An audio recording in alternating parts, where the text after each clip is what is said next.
tunnel, and in light Tonight, BRT detour. we do have a new cost for the tunnel, and in light of that cost, we don't believe the benefits are there to build it at this time. Will a new proposal from city staff bring bus rapid transit to a halt? Plus, funeral fallout, how the city put an end to funeral processions. The cameras were installed as a result of public safety and with concerns from the community, so they're going to capture everyone running the red light. And sign of summer. The London Majors prepare for tonight's opening pitch. CTV News with Tara Overholt. Good evening. No bus rapid transit tunnel. Ballooning cost estimates have the city engineer now recommending against building the controversial Richmond Tunnel and calls for other changes to the downtown route. So with Monday's meeting at City Hall looming, how does this last-minute reversal impact Council's decision on the future of BRT? Daryl Newcomb begins our team coverage tonight. Daryl.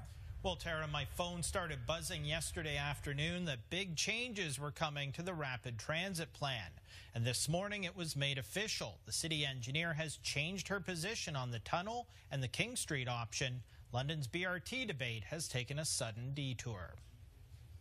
We do have a new cost for the tunnel, and in light of that cost, we don't believe the benefits are there to build it at this time. The city engineer is no longer recommending a 900-meter tunnel be part of the bus rapid transit plan.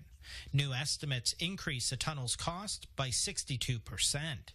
The tunnel was previously budgeted at $90 million plus a 50% contingency, bringing the cost to $135 million. It's now projected to cost $170 million plus a 30% contingency, a total of $220 million. The original estimate was really based on a high-level concept plan and based on some standard practices around estimating on the tunnel length and general size. The new engineering report also recommends dropping one of the BRT lanes off of King, instead proposing the single-lane loop called the King Queens Avenue couplet.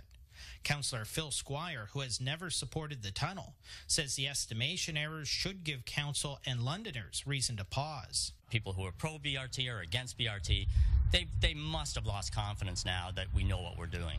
So let's get it right. Let's turn this around and get it right. But Mayor Matt Brown intends to have Council still make a decision on routes Monday. I think this new information came as a surprise to everyone, but it's important for us to evaluate it. We've got a few days to go over the report between now and Monday. London's rapid transit plan has seen a significant downsizing over the past year and a half. The latest recommendation, which excludes the tunnel, is estimated to cost $440 million. Without the tunnel, BRT riders will face an average 5-minute delay, 10 to 13 times a day. What this is an example of a public participation process that worked. We could have made a decision based on less information months ago. If directed, staff will come back in the fall with a work plan for a, quote, holistic solution to the impacts of the CP rail crossings on Richmond as well as elsewhere in the city. The Adelaide rail overpass would also now be included in the suite of projects tied to rapid transit and become a part of funding requests to the upper levels of government. Squire has a recommendation of his own for the mayor as well as councillors who disputed the public's concerns about the tunnel. Some councillors and the leadership of this council should be standing up today and on Monday saying, you were right, London. You were right about this, and we were not. So things just got even more complicated for City Council. On Monday, they could endorse the previous recommendations. They could look at the new recommendations and endorse them, or they could send the whole project back to the drawing board. Staff say if the new recommendations do go forward, they can revise the BRT business case by late July. I'll be at City Hall, of course, on Monday night and bring you that debate. Tara. Looking forward to that. Thanks so much for your work this week, Daryl. Continuing with this, the bus rapid transit proposal resulted in people taking very strong positions on BRT. Now both politicians and community groups are digesting this latest proposal from city staff. Jerry DeWan has their reactions tonight. As debate over BRT progressed, positions became galvanized and animosity grew, making public meetings tense affairs. With this transit system, the operating costs will be much higher. Am I correct in that? Yes, no? For those who oppose the full BRT proposal, there's a sense of vindication. I think the staff listened to what we've been saying for over 10 weeks, and we raised a lot of these issues that they've earmarked in this report. But for supporters of the plan, there's a sense that an opportunity is being lost, and not just for transit riders. There's also the long-term viability of our entire city that we're looking at here, and an entire transit infrastructure that's completely based around single occupant vehicles. That is not long-term thinking. The world is changing. People expect different things out of their transit infrastructure. Adamson says the city is always making investments that may benefit some residents, but not necessarily others. For example, the $40 million that went into the Hyde Park road widening. People out on Southdale may never use this stretch of road, but they'll get their turn when it comes to investment. He says the sell on BRT is even tougher because really you're investing for people who don't even use the roads yet. If we make this investment when our teenagers get to the point where they get their driver's license and, their faces in their iPhone all the time, if they have a choice between taking high quality public transit and spending $10,000 to $12,000 a year on a vehicle, I think more will choose to take the public transit. And that is why Councillor Jesse Helmer will try and sell council on spending the extra $85 million and keeping the BRT plan intact. The tunnel is necessary to get people under those tracks across Oxford Street and to really have a high-quality rapid transit system. So I think we need to look at ways to cover that $85 million. Councillor Bill Armstrong has already moved on. He's proposing going to CN and CP to get them to merge service on a single rail line in the city. That would open up a whole new debate. And this may open up an opportunity for us to look again, which is not something I supported earlier, but I'm willing to look at now, light rail transit in North London from east to west. So it appears the transit debate will have a few more twists and turns in the coming weeks. Jerry DeWan, CTV News. A long-held informal tradition in London is about to die. Funeral homes have been told to hit the brakes on funeral processions. Our Brian Bicknell is standing by live at Springbank and Wonderland to explain. Brian. Well, Tara, the reason is red light cameras. They don't discriminate, and any car that proceeds through a red light at one of the affected intersections will get a ticket whether or not you're grieving a lost loved one. It's a way to show those who've lost someone that you care. Pull over and allow the funeral procession to go by. Consideration and respect for the grieving. I mean, I don't think it's a big deal. It's like you wait 5 minutes. That's just, I think it's respectful. But that last avenue to show your respect has hit a dead end. City Hall has notified funeral homes that vehicles taking part in funeral processions will not be exempt from red lights. And here is why. Newly installed red light cameras in intersections throughout the city will not discriminate. They'll snap pics of your license plate, and you'll soon receive a ticket in the mail for $325. London was unique. It was probably the largest city in Canada where people still pulled aside and gave you the right to go through. Even the police would occasionally stop traffic for you. I used to hear that from visitors across North America. Now that the red lights are in, the traffic department and the police have told us you'll get a ticket, even in the funeral procession. So we can't legally say to people, yes, you can go through this red light, but not that. Funeral processions that actually put a stop to traffic have never technically been legal anyway. They were more of an informal practice that police generally overlooked. And in heavy traffic, police say funeral processions always had the potential to be dangerous. Well, there was never a time where we sought out individuals who were running the red lights in relation to funeral processions. If there ever was a motor vehicle collision, we still investigated it exactly the same way and laid the appropriate charges. Funeral homes say you can still follow their cars, but it's not a procession. Everyone is asked to make their own way to the cemetery or church. I guess the saddest thing is we had this tradition and now we've lost it overnight. And 10 intersections in all will have red light cameras. 8 are being installed right now, 2 more in the fall. Now, one right here at Springbank and Wonderland is already up. It will go into service on Monday, so keep that in mind if you are attending a funeral or just driving in this end of town. Tara. All right, thank you very much, Brian. All right, the weekend is here, and Rita is smiling because we've got a nice forecast, don't we? We sure do, Tara, and it is absolutely beautiful out here right now. Perfect patio weather this evening. Get out and enjoy it. The sun, absolutely beautiful and warm. 15 degrees on the hour. The pressure is falling in the wind. A nice breeze out of the east, 15 kilometers per hour, as you can see on the satellite radar. Few high clouds over London, clear conditions over Sarnia and Grand Bend, but we'll zoom into a little bit of pop-up showers over Turkey Point, Tillsonburg, and parts of Woodstock as well. That's it, though, and that, of course, is a part of a system that's stationary stateside. The good news is that that system will trek to the east, and we're not going to see any of that moisture come the next 2 days. I'll tell you when there is a slight chance for some spotty showers and about a big warm-up that's heading our way next week. Tara? That sounds great. Thanks so much, Rita. A Chinese national who was in Canada illegally has pleaded guilty to impaired driving causing death. In court, he apologized for the crash last fall that killed a 60-year-old London woman. Nick Paparella has more.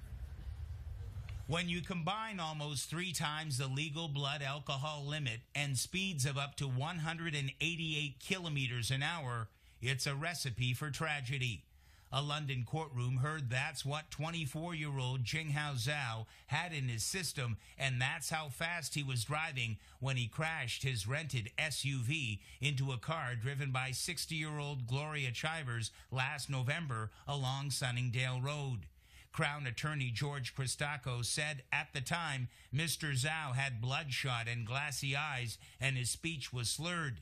Zhao pled guilty to impaired driving causing death and to 2 immigration charges stemming from filing and making false documents and statements. His lawyer, Jim Dean. He was just trying to make a life for himself. Unfortunately, chose very wrong paths to do it. The court heard that Zhao arrived in Canada on a study visa in 2013, but he failed at school, including Fanshawe College.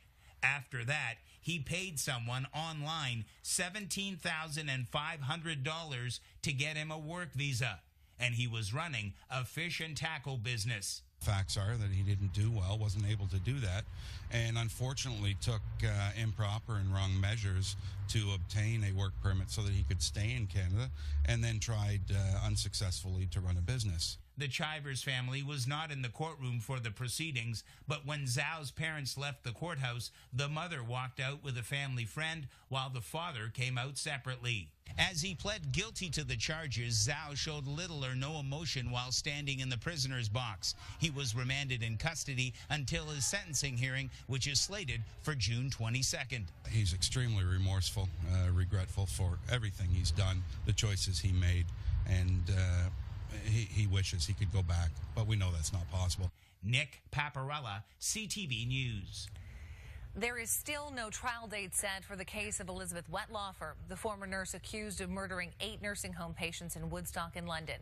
Wetlaufer appeared in court via video link today, and as Kelly Yoon reports, the delay in the process is cause of much frustration for family members of the victims. It's just been a nightmare, and it's endless. Susan Horvath describes the frustration of having to wait yet again for a trial date to be set in the case of the woman who allegedly killed her father. This is a big waiting game now. Horvath, just one of the few family members at the courthouse this morning, as Wetlaufer appeared briefly via video link. But as quickly as she sat down, she was back up and out, as the judge adjourned the case until June 1st. That's when the former nurse charged with 8 counts of first-degree murder will appear back in court in person. Wetlaufer last appeared in court on April 21st, shackled at the wrists and ankles. At the time, the judge said a trial date could not yet be set due to the large amount of evidence that still needed to be reviewed. There's a lot of evidence, but at the same time, it's becoming a little bit now relentless. It's taken its toll on everybody differently. For Horvath, the stress is affecting her physically. I keep crying all the time, and I guess because of my crying and not being able to control my emotions in all of this, and accepting what's going on and following the process and everything's so frustrating, I ended up getting an eye surgery on my left eye because I actually formed a little cyst under my eye from my oil glands crying. Susan's father, Arpad Horvath, died at Meadow Park Nursing Home in London. The 7 others died at Woodstock's Crescent Care. All of them believed to have died after being administered a drug by Wetlaufer. I hope that June the 1st, we're moving forward with a trial date. Like, let's get the pain over with and let all the people rest in peace that have been killed. Let the families go one more time through the morning, and let's everybody be in peace. Wetlaufer is being held at Milton's Vanier Center for Women. Her hearing on June 1st at the Woodstock Courthouse is scheduled for 9:30 a.m. Kelda Yoon, CTV News. 5 years without pets, that penalty handed down to a Milverton man today. The former pet owner pleaded guilty to animal cruelty charges after the local Humane Society was notified of an injured lab puppy back in December. Court heard there were substantial injuries to the puppy's lungs and spleen after the man tried to discipline the dog. The man cannot have pets for 5 years and was fined $730 and will need an OSPCA inspection before he owns a pet again. Woodstock police have issued drivers a warning along the 401 to slow down as they conduct a search along that stretch of the roadway. This was the scene earlier in the afternoon as members of the OPP Emergency Response Team, K-9 and crime units searched an area of highway between Oxford Road 29 and Oxford Road 8. Police said the search is related to a drug investigation and that they would be there for the entire day. They also stressed there isn't a concern for public safety. A manhunt has reached its third day in Midwestern Ontario. Police remain on the lookout for this man, Glenn O'Neill, a 29-year-old from Huron Township. They started searching a property near Kintail Wednesday afternoon after getting reports that a suspect had a gun and had made threats toward law enforcement officers. They turned their attention towards a property near Ripley yesterday, which is where they were today. O'Neill is wanted on 4 counts of possessing a firearm while prohibited and 2 counts of possessing a weapon. Police say not to approach or try to apprehend O'Neill if you see him. Switching gears, American President Donald Trump igniting more controversy with an early morning tweet storm, one that may reveal he is secretly recording conversations from the Oval Office. Trump is facing more questions over his recent firing of the FBI director, and his White House press secretary was on the ropes again. CTV's Richard Madden has the latest from Washington. The White House on defense again, this time over the president's morning tweet storm. I've talked to the president. The president has nothing further to add on that. Not just one, but a flurry of rants. Trump angry at media for exposing contradictions between his version of firing FBI Director James Comey versus explanations from top White House staff. It's not possible for my surrogates to stand at podium with perfect accuracy. Maybe the best thing to do would be to cancel all future press briefings, but perhaps the most ominous of all, the perceived threat to Comey himself. James Comey better hope there are no tapes of our conversations before he starts leaking to the press. Are there recording devices in the Oval Office or in the residence? As I said for the third time, there is nothing further to add on that. Does he think it's appropriate to threaten someone like Mr. Comey not to speak? I don't think that's not a threat. He's simply stated a fact. The tweet speaks for itself. But others think that tweet could threaten Trump's presidency. President Trump is dangerous. Dangerous because he may be obstructing justice in terms of the investigation. Trump raising more questions over his firing of Comey and the status of the FBI investigation into his campaign's ties with Russia. And did you ask, am I under investigation? I actually asked him, yes. I said, if it's possible, would you let me know, am I under investigation? He said, you are not under investigation. And the White House denying a New York Times report that Trump demanded Comey swear loyalty to him over dinner, and Comey refused. But the White House adds the president is getting close to hiring Comey's replacement. Richard Madden, CTV News, Washington. Still ahead on CTV News at 6. Cheng's announcement is the second-place mayoral candidate headed back into the political world. Plus, emergency response, how underground rescue teams are sharpening their skills this week.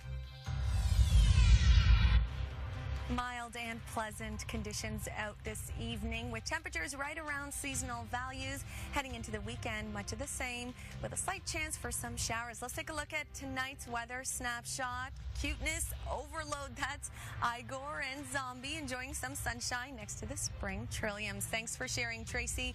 There's a slight chance for showers tomorrow. Not a washout, but Mother's Day is sure shaping up to be beautiful. All your weather details still ahead.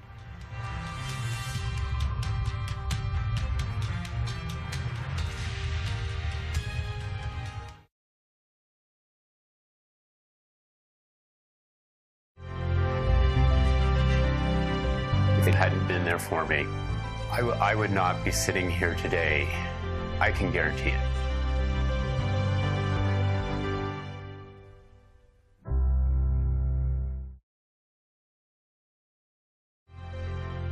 I thought my life was over.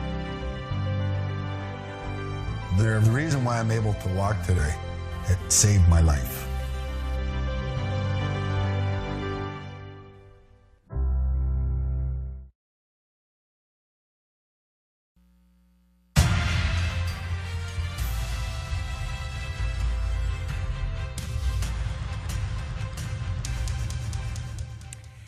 Round two for Paul Cheng, who announced plans today to run for mayor again in the 2018 municipal election. Cheng made the announcement on the steps of London City Hall this afternoon. Cheng was a political unknown in the 2014 race who ended up gaining enough support to become the #1 rival for current Mayor Matt Brown.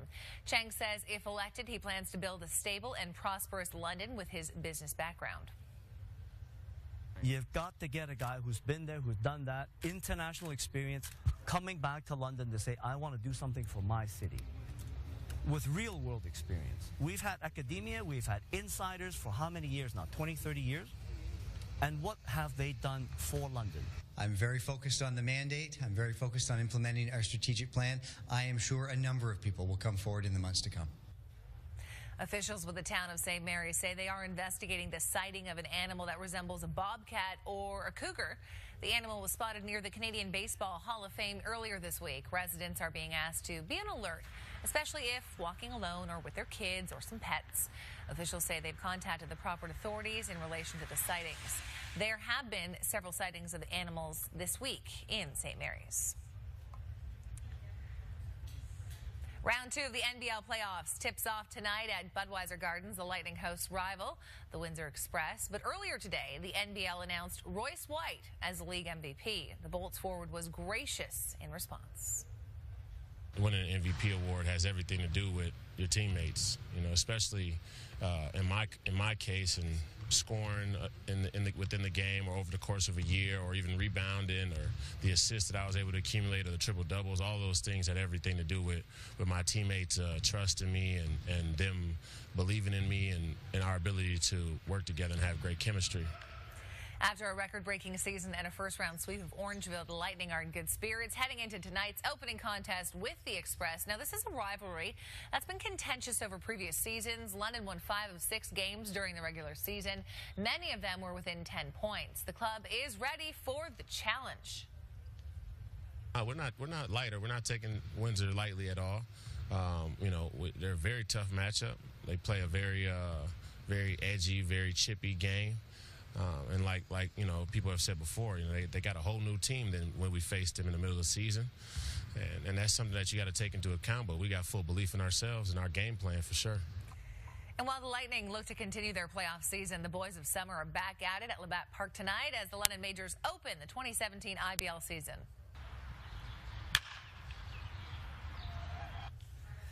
The Majors will face Burlington at 7 o'clock tonight. It's been a short spring training as Mother Nature has only allowed for 3 outdoor practices so far. But longtime Majors first baseman Cleveland Brownlee and manager Roop Chanderdat are optimistic about this season's chances. You know what? The Majors, we've been on a good path for the last couple years. Now we just need to take it to that next level. And I believe this year, I know you guys said it, he says it every year, but honestly, I believe this year I'm going out for sure this year. And so, you know what? We're going to take it this year. We're just going to keep playing good ball. And we'll do good. We always want to be one of the top teams in the league. It's going to take a little while to get there this year. We've got to, essentially the month of May, evaluate players, maybe make some roster moves to try to get a championship caliber team. All right, Rita, it is pretty nice outside. A nice day to head down to Labatt Park, too. Yes, exactly. Perfect baseball weather. Absolutely gorgeous out there. I wanted to stay out there and do the whole forecast, but I have to come inside. 15 degrees our high today. Normal this time of year, 18, but we're slowly getting there. And with an beautiful sunshine today. It did feel right around seasonal. The record high, 29 degrees, that was back in 1991. Record low, -1 in 1967. And if you're outdoors, you happen to snap a photo of the sunset at 8:38 p.m. tonight, make sure to share it with us for a chance to be featured on the news. Right now, our temperature's still quite mild out there, ranging between 11 degrees in Toronto to 14 throughout Goderich, Mount Forest, Waterloo, London sitting at 15, and down in Windsor, 17 degrees. The winds, they're fairly light out of the east-southeast, around 15 kilometers per hour. And as you can see, clear conditions throughout Owen Sound, Grand Bend, and Windsor, but there is some spotty showers, slight sprinkle throughout Haldimand County, Turkey Point, Tillsonburg, and Woodstock. This will clear out in the next few hours, and then, of course, that is a part of a stationary system sitting to the south. As you can see, it's containing a lot of moisture, but the good news for us is it's not going to lift. It'll push to the east, and then it'll turn into a nor'easter, not really affecting us at best. We're going to see a bit of cloud cover tonight into tomorrow. The system that is a bit concerning is this low pressure system, and when I say concerning, don't be worried. It's not going to wash out your weekend plans. It is a weak low pressure system. It'll push through tomorrow, and at best, again, light sprinkles around supper hour, mostly further to the south of the 401, and everybody should stay dry further to the north. It's looking to be quite a pleasant weekend for us here in southern Ontario. So 13 degrees, winds out of the southeast tonight. Nice mix of sun and cloud right up until sunset overnight. A few clouds, 8 degrees, so quite nice and mild. A beautiful sunny start tomorrow morning. Take a nice walk outdoors. Variable wind, and around noon hour we'll climb to 15 degrees, but the clouds do move in. Again, it's a weak low pressure system. The chance for showers will be the greatest between 4 and 6 p.m. and it's not a washout. You might just need to grab an umbrella if you're heading outdoors. The winds, they're going to shift. They'll be out of the northwest tomorrow, 15 kilometer per hour winds. So around seasonal values tomorrow. Mother's Day is slightly on the cooler side at 13 degrees, but the good news is we're going to stay dry. Nice mix of sun and cloud.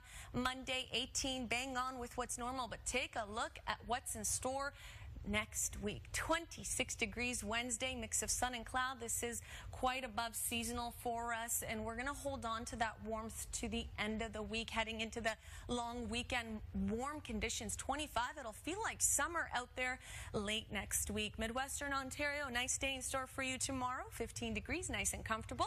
Sunday, beautiful conditions for Mother's Day. Again, slightly cooler at 13 degrees, but we'll take it. And then we're going to hold on to that mix of sun and cloud throughout the week. The chance for anything in the way of rainfall holds off until Thursday. But again, Tara, check it out. 25 degrees Wednesday, right? Big warm up. It's unseasonal. And of course, it will bring a bit of instability, especially Thursday. But for the most part, it's going to be a drastic change from, shorts to maybe swimwear. Really. Okay. It's a long weekend. Am I getting too excited? No, we're all right there with you. Thanks, Rita. Still ahead. Honoring all mothers, how London's Humane Society is celebrating the day for its four-legged moms.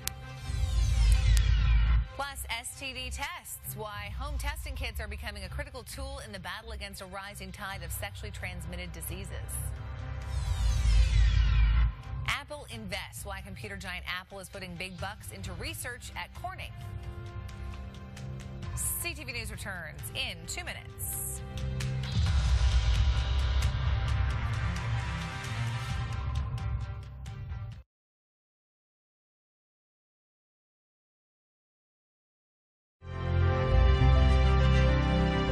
If it hadn't been there for me, I would not be sitting here today.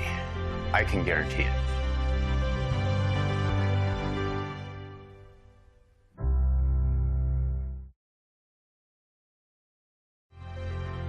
I thought my life was over. The reason why I'm able to walk today, it saved my life.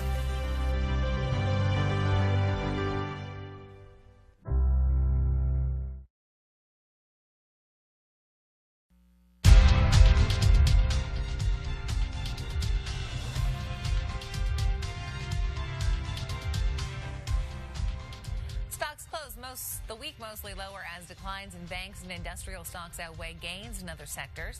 The TSX dropped 13 points in Toronto, while in New York the Dow fell 23. The Nasdaq eked out a 5-point gain. The loonie dropped 0.04 of a cent to close the week, and on commodity markets, gold moved ahead $3.50 an ounce. Oil stayed steady with a 1 cent per barrel gain. Apple is making $200 million available for research and development at Corning Incorporated. The maker of Corning cookware is also the most important supplier of iPhone touchscreens. Apple says the two companies began their relation 10 years ago with the first iPhone and states that anyone, anywhere in the world with an iPhone or an iPad touches glass that was made in America. Listowel's building boom will not stop after setting records for new house construction last year. The first 4 months of 2017 have been even better for Listowel. $23 million worth of building permits have been handed out since January. April alone saw 52 homes and apartments start construction, a 42% increase of last April. The building boom is fueled almost exclusively by spillover from Kitchener-Waterloo, where home prices have skyrocketed in the past 2 years. Many people are building in Listowel and commuting to the Twin Cities.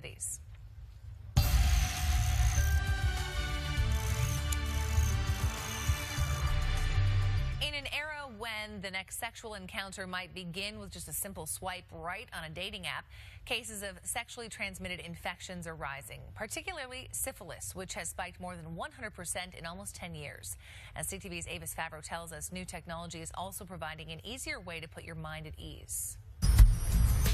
A fallout from those intimate encounters can be a sexually transmitted infection.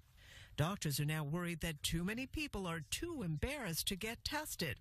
But the only way to stop these infections is with diagnosis and treatment. Enter the era of checking for STDs at home and in private. There's no patient identifiable information in it, no first name, no second name. Peter Foley started the Let's Get Checked program now in Europe, testing for syphilis, gonorrhea, and 7 other infections. He's now bringing these home testing kits to Canada. They're mailed to an accredited lab, the results sent to a secure online site in 3 days, with a doctor available to prescribe medications. The cost, up to $300. What you're paying for is the convenience. So again, not having to take time off work, not having to deviate from your normal day-to-day. Put it inside. Home testing made sense to Jessica Ching, too. She's a Toronto entrepreneur who has launched the Eve Kit, letting women check for HPV in private. Undetected, it can lead to cervical cancer. I realized that there was about 1 in 3 women who are not screening on a regular basis for cervical cancer, and I wanted to create a solution that could help bridge that gap. It is a valuable bridge, say some doctors, that may help more people get tested. Most people who have sexually transmitted infections or concerns about that have a sexual history which they are ashamed of or that they don't really want to talk to people about. And so being able to do the test at home in the privacy of your home without asking someone to get the test can be a great thing. Have you been naughty lately? And the effectiveness of this new form of testing will be in whether the number of new sexually transmitted infections starts to drop by helping the reluctant get important answers. Avis Favreau, CTV News, Toronto. Where do they go from here? New routes and no tunnel on the eve of the rapid transit decision. Will London councillors step on the gas or take a detour? Watch CTV News, Monday at 6.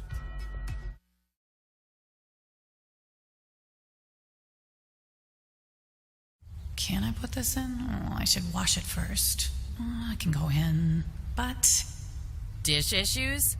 Throw it all in. Cascade Platinum powers through burnt-on gravy better than Finish. Wow. Cascade. Every single person involved in healthcare are just so professional, so kind. That's why I get to spend one more day with my wife.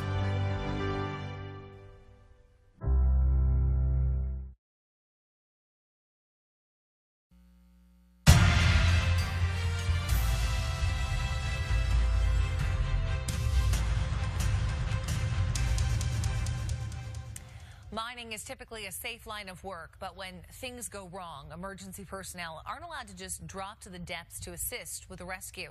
That's why they have specially trained rescue teams at each mine location in the province. This week, some of those teams are in Windsor putting their skills to the test. Rich Garton reports from the competition floor. When you're in a confined space 1,000 feet below the terra firma, any situation can be life or death. And although the Southern District competition is just for practice and pride, it's meant to feel real. It's an elaborate setup and is meant to simulate and replicate a mine. This is one of 7 competitions across Ontario testing each rescue team's emergency response knowledge and skills. KNS Windsor Salt from the Ojibwe mine was the first team out of the gate. Our intent is for you to go underground, go down the number 6 ramp up to this area. After suiting up, the team entered the mock mine. The more that they can make the conditions varied and confusing and complicated, the more it tests teams to actually be able to sort that noise out and seek through that and find, what the real problem is and deal with the problem. Their goal was to go find those 2 missing men. After dodging a number of obstacles, the teams came across the injured worker, a screwdriver lodged in his side. Another worker stuck in a room blocked by a fallen pipe. After some quick thinking, they patched up the injured miner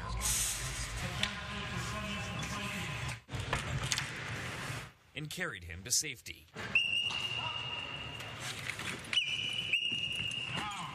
Then went back for his colleague.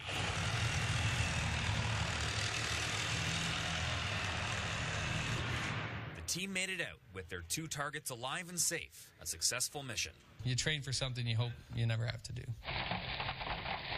Sadly, that's not always the case. In 2011, the Ojibwe mine crew was called upon to recover the body of Normand LaBerge at the Compass Minerals mine in Goderich after a tornado swept through town. Larry Arthur Bell. This week also marks the 25th anniversary of the West Ray mine disaster in Nova Scotia, a solemn reminder that strikes a chord with all miners. It really hit home. It hit home that at any given day, any given moment, something could go horribly wrong, and that's why these guys train. And this is a skill set that you try and develop for all the right reasons. And for one reason above all, life over property. If something goes wrong, we have to know how to deal with it so we can minimize the damage to people.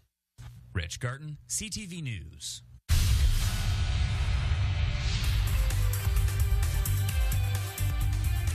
A real-life drama for the author of the Harry Potter series. A handwritten prequel penned on a card by J.K. Rowling has been stolen.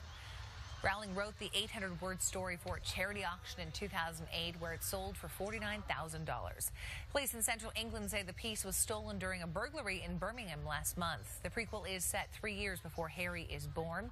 It tells how the wizard's father and godfather got into trouble with a police officer before escaping with broomsticks and, of course, a little bit of magic.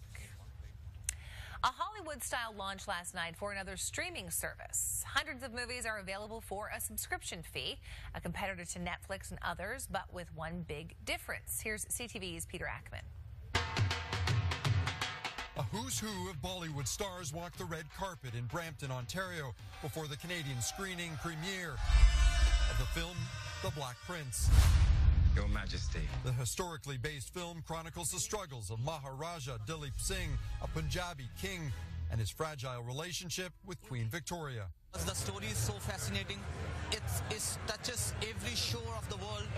Predicted to be a smash hit, the film touts a talented cast from India and North America. We had this intention that we wanted to make an international film, an internationally appealing film. But while this movie, like many other Bollywood blockbusters, is expected to do well in theaters, the real draw and money will be from video streaming services. Over 100 million people around the globe tune in to Netflix and Amazon Prime Video for streaming mainly Hollywood films and American TV shows. For fans, gaining access to thousands of Bollywood movies has been difficult. With Netflix, they offer like a very limited portfolio. They go for the big studio pictures. They don't take all the independent pictures. Now Big Flix is hoping to change that. The new video streaming service is already offering over 2,000 titles in Hindi and 8 other Indian languages. We are now bringing films which are telling their stories, and we are sharing these stories with the general Canadians. Now Big Flix has plans to expand, soon coming to Canada, the U.S., and Australia, hoping to tap into the more than 30 million Indian diaspora spread around the world. For many who have been working in the industry for years, they hope another video streaming player and new competition will ensure Indian blockbusters aren't the only movies the world will see. Peter Ackman, CTV News, Brampton, Ontario. Now it's time to take a look at the top web stories of the day on our website, london.ctvnews.ca.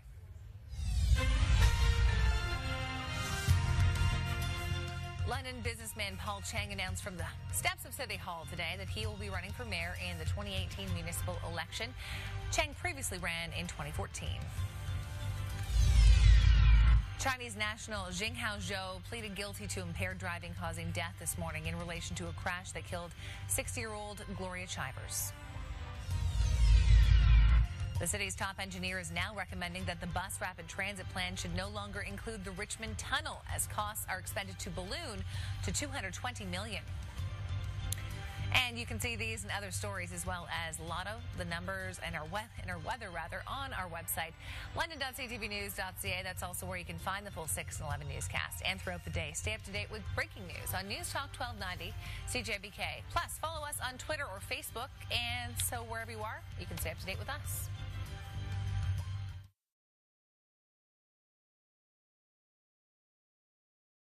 Can I put this in? Oh, I should wash it first. Oh, I can go in, but... Dish issues? Throw it all in. Cascade Platinum powers through burnt-on gravy better than finish. Wow. Cascade. Staying fit and healthy, it's a huge part of my life. So if I couldn't do any of these activities anymore, that would be devastating.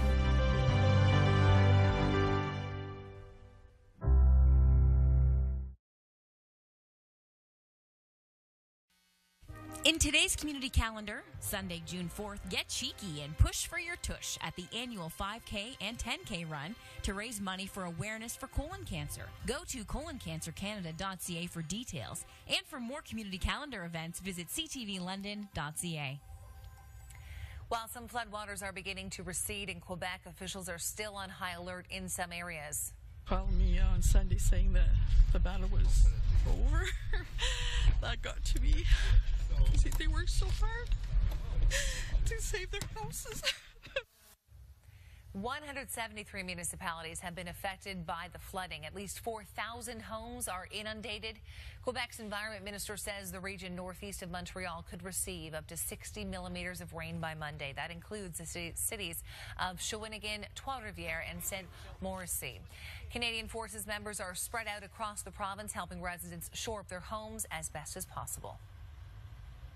Waiting game now just to see what happens. Mother Nature, please don't do this to us. Residents in British Columbia's Okanagan region are preparing for flooding in that area to go from bad to worse. More rain has begun to fall in Kelowna, where residents have been trying to protect their homes from potentially historic flooding. Environment Canada is warning of potential thunderstorms, and that, along with snowmelt due to recent warm weather, is threatening to make the situation much worse. Some residents are being told to be ready to evacuate at a moment's notice, and homeowners, even those on high ground, are being told to protect their properties. A Listowel man who has accomplished some amazing feats of strength for charity over the years is preparing for his biggest test yet, letting someone else choose his next challenge. Scott Miller takes a look. Chris Kurz has done some crazy things for charity over the years. First 3 events were long-distance runs, ultra-marathons, if you will. They were varying degrees of length. We made them harder each time we went. Event 4, we pulled a Zamboni through the local Patty Fest parade against a bunch of firemen that pulled a fire truck, and they beat me. And the last event, we carried the back end of a car through the same Patty Fest parade. All his amazing feats have been for a good cause, raising almost $100,000 for various local charities. But this year, he's possibly accepting his biggest challenge yet, letting these high school students choose his next test. A little nervous about that? Are you all right? A little bit, yeah. A lot of people ask me how I come up with these events, and there's no real process to it. Students from Listowel Secondary School and Effie Medill in Wingham will come up with ideas for Kersey's next crazy feat over the next couple of weeks, and then he'll choose one next month. Let's make a spectacle. Let's make it something that's not the norm. that seems to bring people out, seems to bring the donations in, and which obviously creates money and awareness for the causes that we've chosen. This is one of the things I did to start, okay? The kids tasked with coming up with Chris's next challenge got a taste of his training, so they understand how difficult a task he's looking for. It was a bit hard. The bars were slipperier than I was expecting. Yeah. What did you think? It was pretty hard. Yeah. If they can come up with some crazy idea and we decide to do it, that's the gravy part. But just getting them involved, getting them thinking outside of the box, and helping to try and plan something is really a thrill for me. I'm really pumped for this day.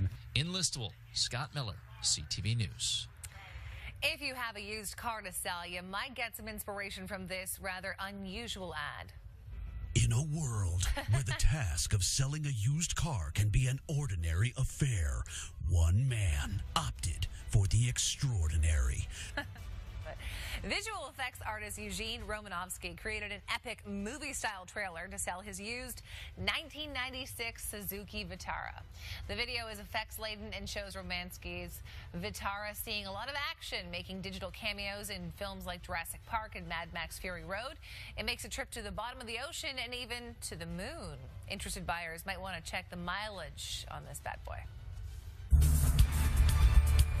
Tonight on CTV2, American Housewife is on at 8, and you can watch Mike and Molly at 8:30. Watch Criminal Minds at 9, Mike and Molly at 10, and Anger Management at 10:30. Then be sure you stick around for CTV News tonight at 11.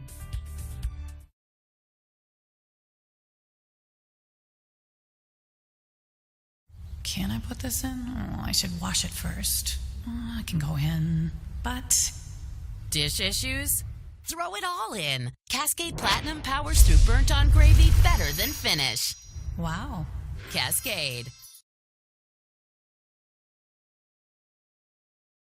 Every single person involved in healthcare are just so professional, so kind. That's why I get to spend one more day with my wife.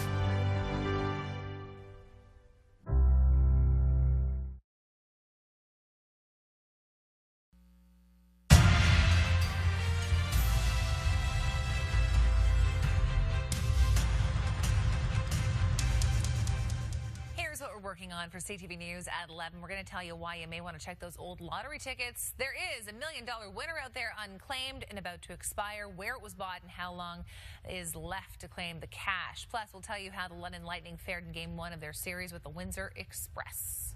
We're going to talk a little bit more about the weather because it's so nice. It's perfect. And you know what? It's going to be a great weekend for us here in Southern Ontario. Take a look at your Mother's Day weekend forecast. 17 degrees both Saturday and Sunday. It's a degree shy of where we're supposed to be this time of year. There is a 40% chance of rain tomorrow evening, but that's it as far as showers go this weekend. So get out there and enjoy Mother's Day on Sunday. It should be dry and pleasant. That's what I like to hear.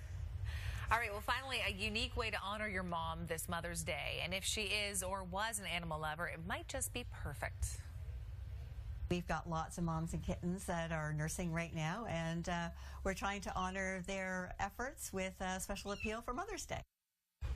Very new kittens, many still being nursed by mom, helped to herald in a new idea for the London Humane Society, dubbed the Mom to Mom Gift Giving Campaign. You can donate to the society in a human mom's name to help out four-legged moms at the shelter.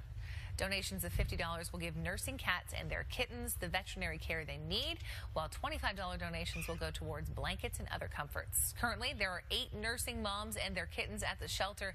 You can make a donation online through the Humane Society's website or in person at the Clark Road location. Wonderful idea. You know, there's lots of moms that are also pet lovers, and this would be a great win-win. So get something for your mom for Mother's Day and help a feline mom at the same time.